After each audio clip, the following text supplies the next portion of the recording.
Welcome to St. Alphonsus Wellcast, the podcast where we explore the many facets of health and well-being. This podcast is brought to you by St. Alphonsus Corporate Health and Wellbeing and a generous grant from the St. Alphonsus Foundation. Thanks for listening and enjoy the show. Hello and welcome to the St. Alphonsus Wellcast. This is Kim Cleveland, nurse practitioner with St. Alphonsus Department of Corporate Health and Wellbeing. Today we have a super special podcast. We are going to talk about what I think is a very exciting topic, Community Sustained Agriculture, or CSA, and a local program called Global Gardens. And we are lucky to have Karen Levine, the Food Hub Manager for this organization, Global Gardens.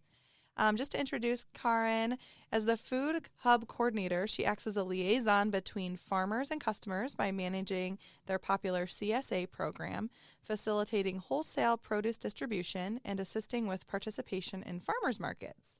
She also oversees community outreach programs such as the distribution of excess produce to school food pantries and hosting educational farm visits from local child care centers.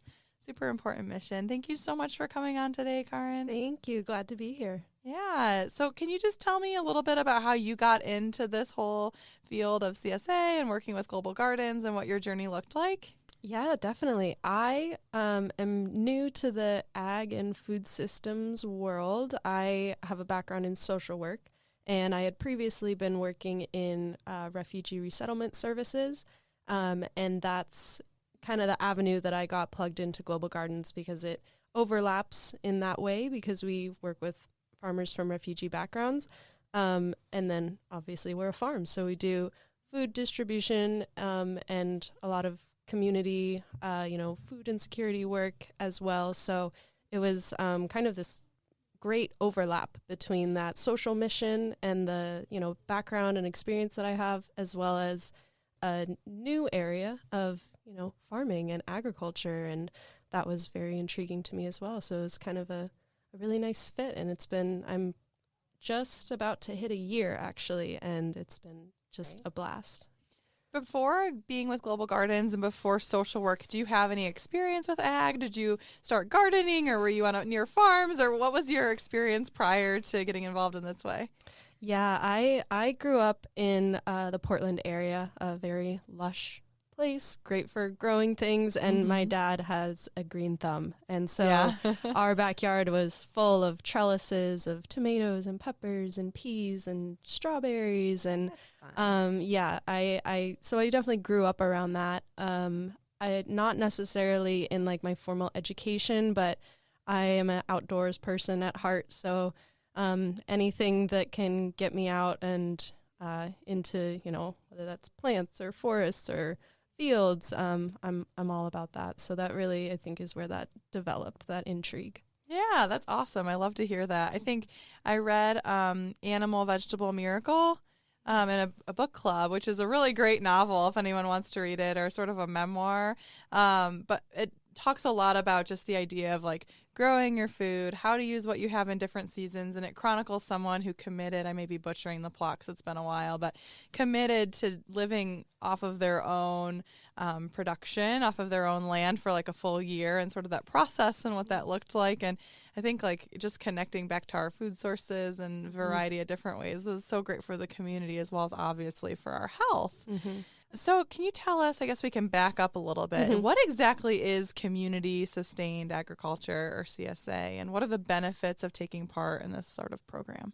Definitely, yes. So I like to explain it in the sense of there's been like a trend in the past few years of subscription boxes, whether that's like for your dog, or I've even seen like succulent subscription boxes, and a CSA is kind of like a fresh veggie subscription box. It is a pretty old concept that it can be traced back to Black farmers in the South who were not being given federal subsidies for farming like white farmers were, and so they relied on the investment of their community members up front before the season even starts to pay for seeds and supplies, so that they're able to grow produce. And then throughout the season, to kind of repay that investment, they would share out the veggies that they grow. So it has, taken kind of a modern form, but in many ways it's very, very similar to that. So how it works for Global Gardens is, people register up front, they choose, a half or a full size share, and then throughout the 18 weeks of the growing season, they get a fresh bag of veggies every week, which is a pretty sweet deal. And, we operate the largest CSA in the Valley. We're able to offer 6 different pickup locations as well as a home delivery option. And that's largely because, we work with 17 or so farmers. So it's not just one farm. We're able to, grow a lot of stuff and share it out as much as we can. That's so great. So I belonged to a CSA program back when I lived on the East Coast, when I lived in Maine years ago. And fun fact, our subscription included lobsters. Really? So Maine. It was amazing. You would go and you'd get your subscription box along with your lobster. Wow. And it was great. And they had other things too. You could have an add-on for eggs or honey or things like that, like just to sort of supplement.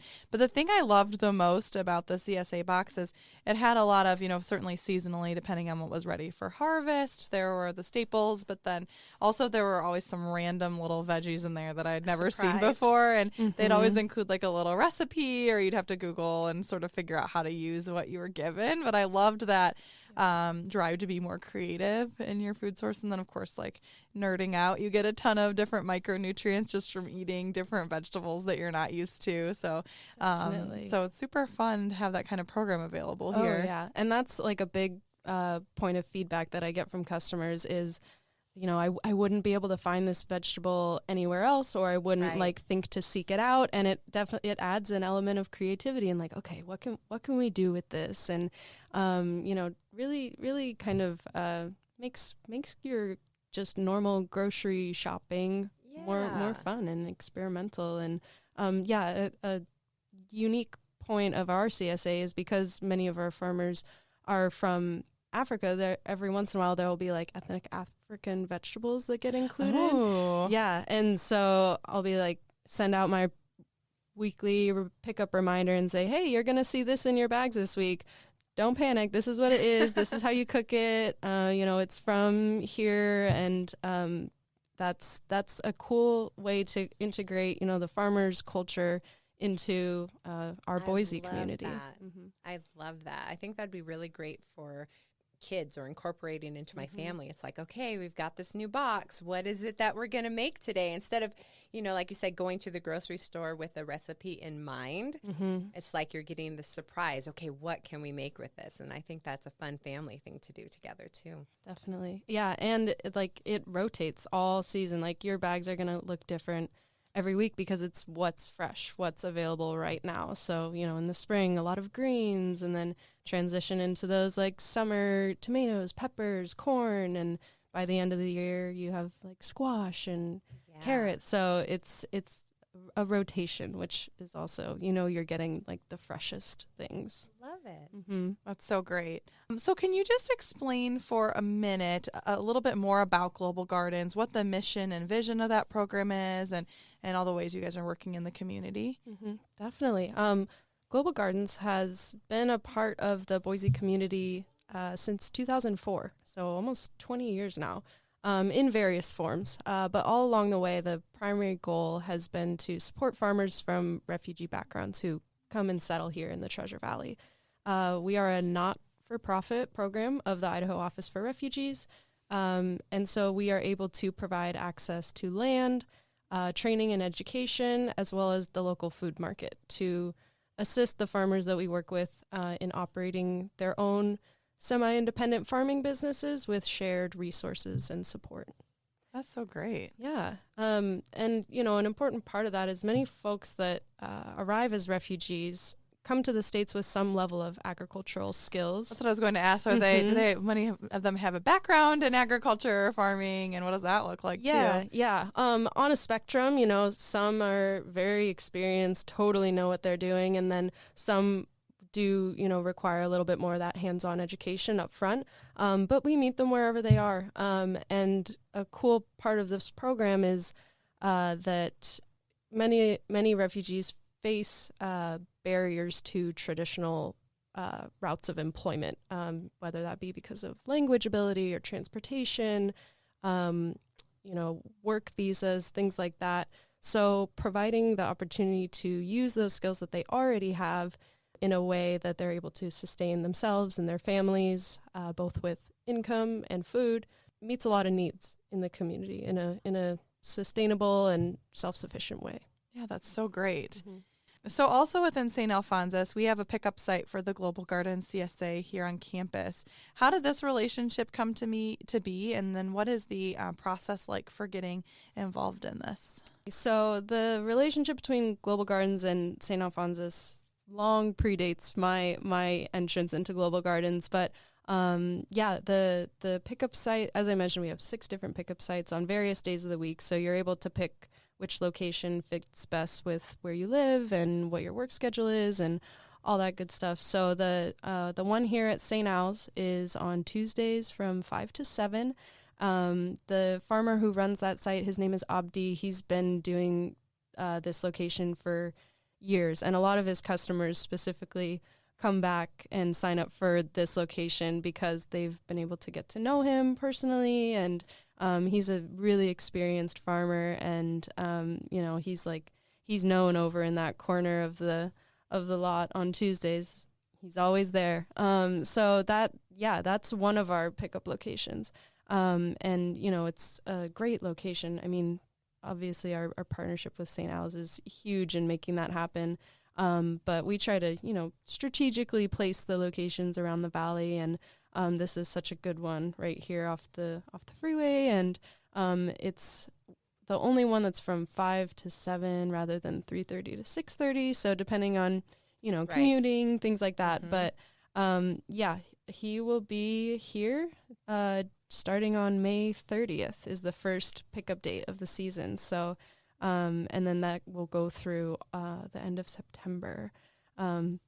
It's, when you go to our website and kind of look at all the different pickup locations, we have them from the North End and Meridian and all over the place, but you'll be able to see the list, see the St. Alphonsus one, and kind of see all the other information you need to know to sign up. And registrations are open now. We opened them just under a month ago, and you can sign up right until they start in May. So we're just trying to get the word out and get those farmers some customers and able to share their veggies with as many people as possible. Yeah, that's so great. Mm-hmm. So I wanted to talk a little bit more, too, about some community outreach that we had spoke about previously. But can you just talk a little bit about the distribution of the excess produce to school food pantries? And, is this like people who don't pick up their CSA boxes, or is this just unaccounted for produce or extras or what that looks like, too? I would love to talk about that because that is one of the really cool programs that we've been able to incorporate in just the last year. It's actually like a 3-way partnership between Global Gardens and the Idaho Food Bank and City of Good, which is a nonprofit that works on food insecurity in the valley. And so how it works is the excess produce comes from either, if people aren't able to pick up their CSA shares for the week, they can email me and say, I'd like to donate my share. So some from that, and also excess produce that farmers bring back from the farmers markets.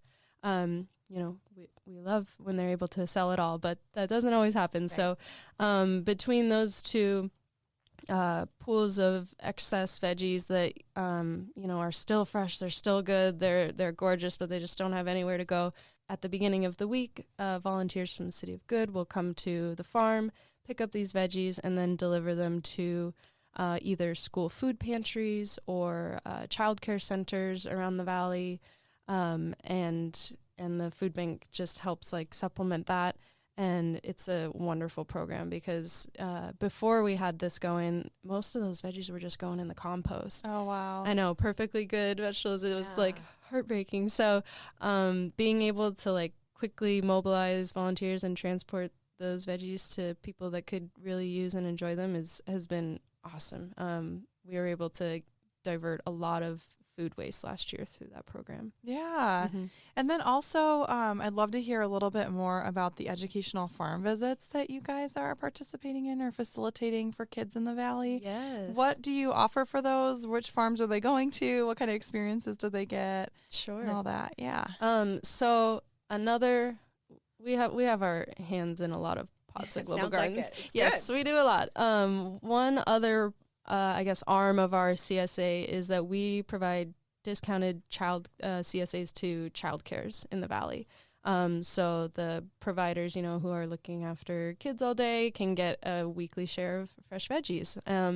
And as part of that program, that's a partnership with another organization called Nutrition Works. They prepare, educational material related to where your food comes from and, nutritious eating. And kind of we team up in that way, and we provide the veggies, they provide the education and engaging materials. And then as part of that, at some point throughout the summer, the child cares are invited to come to the farm. And it is the cutest day on the farm.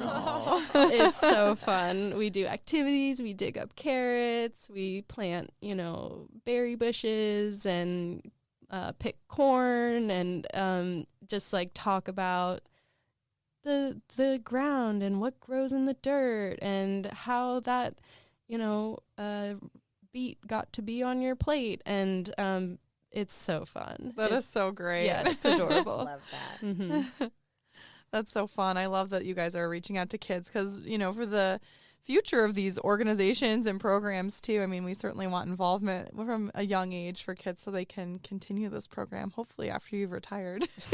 Retired, yes. Yeah, no, we're always, we just found out earlier this week that part of the grant funding that typically covers that subsidy is in question at the moment. So we've reached out to some local partners to see, we could just keep those CSAs at the same price as our normal ones, but we really want to make them accessible to childcare providers. And we know that childcare providers are often the most strapped in our Right. community, yet so vital. And so we are looking for avenues to continue to make that program as accessible as possible because it's so important and we really want to keep that going.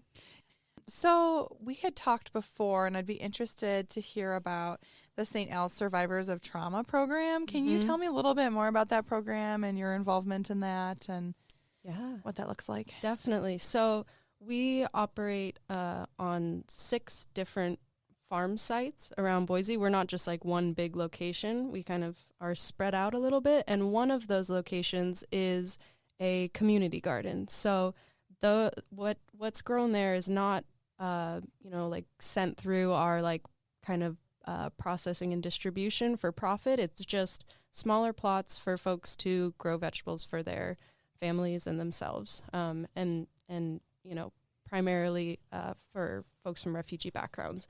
And so what we do is reserve a section of those plots for the St. Al's program for the survivors of torture to utilize those garden plots for therapeutic gardening.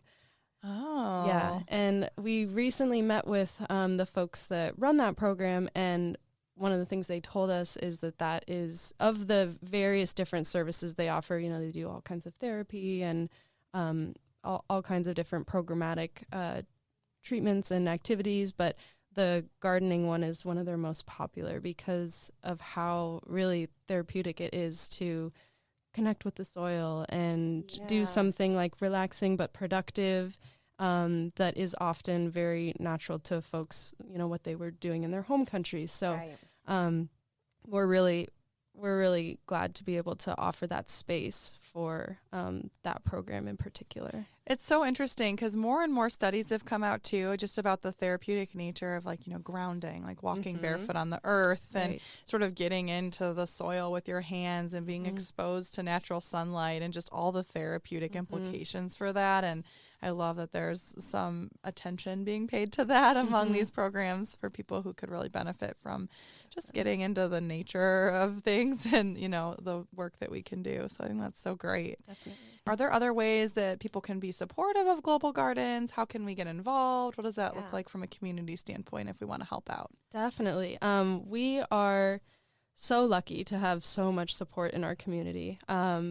Boise is a very welcoming place, and we really see that through how many people value our work and want to get involved, want to support us.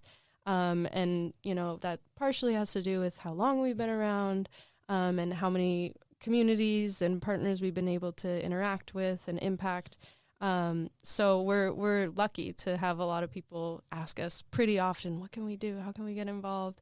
And, the most direct impact is by engaging with our farmers, is by purchasing produce from our farmers. So whether that's joining a CSA or visiting them at the farmers market or even eating at the restaurants that we sell wholesale produce to, that's kind of another arm of what we do. All of those, seeking out Global Gardens veggies and supporting whatever way they're being sold or distributed is huge. And most of our farmers are at the Boise Farmers Market starting in June or so. We're hoping to expand to the Meridian Farmers Market this year and also expand the restaurants that we sell to. So if you're a restaurant owner or if you know a restaurant owner and you want to be able to feed your customers fresh, local, spray-free veggies, we'd love to start that conversation. But that direct consumer to farmer relationship is huge.